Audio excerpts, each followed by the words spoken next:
네, 우리나라와 중국 외교장관이 4개월 만에 다시 얼굴을 마주했습니다. 이번에는 대면이 아닌 화상으로 회담을 진행했는데요. 북한 핵 문제를 포함한 한반도 정세와 한중 양국 관계 현안이 집중 논의됐습니다. 한상용 기자입니다. 지난 10월 중국 20차 당대회에서 중앙정치국에 새로 진입한 왕이 외교부장.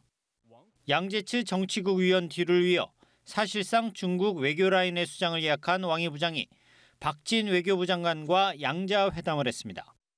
지난 8월 중국 칭다오에서 대면 회담을 한 데 이어 이번엔 화상으로 1시간 15분 동안 얼굴을 맞댔습니다. 칭다오 회담 당시 양측은 왕이 부장의 연내 한국 답방을 논의한 것으로 알려졌지만 중국의 코로나 방역 등으로 상황이 여의치 않아 화상으로 선회한 것으로 알려졌습니다.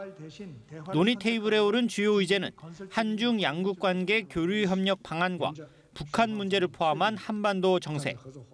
특히 박 장관은 최근 북한의 연이은 도발에 우려를 표하면서 북한이 핵실험을 비롯한 추가 도발을 자제하고 비핵화 대화의 길로 나오도록 하는 것은 한중 간 공동 이익으로 양국의 긴밀한 협력이 그 어느 때보다 필요한 시기라고 밝혔습니다. 왕 부장은 앞으로 한반도 문제에 건설적 역할을 해나갈 것이라고 했다고 외교부는 전했습니다. 이와 함께 양국 외교장관은 시진핑 중국 국가주석 방한 등 양국 정상 간 교류 모멘텀이 계속 이어지도록 긴밀 소통키로 했습니다. 또한 한중 관계와 한반도 문제, 국제 정세를 폭넓게 논의하면서 지난달 주요 20개국 정상회의 당시 개최된 회담이 상호 존중과 호혜에 입각한 새로운 한중협력 시대를 여는 중요한 이정표가 됐다고 평가했습니다.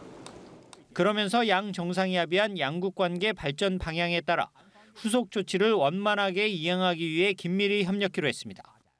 이를 위해 외교장관 상호 방문을 포함해 양국 외교, 국방당국의 2+2 차관급 외교안보 대화, 외교차관 전략대화, 인문교류 촉진위원회, 1.5 트랙 대화와 같은 다양한 수준의 고위급 교류를 속도감 있게 추진키로 했습니다. 연합뉴스TV 한상효입니다.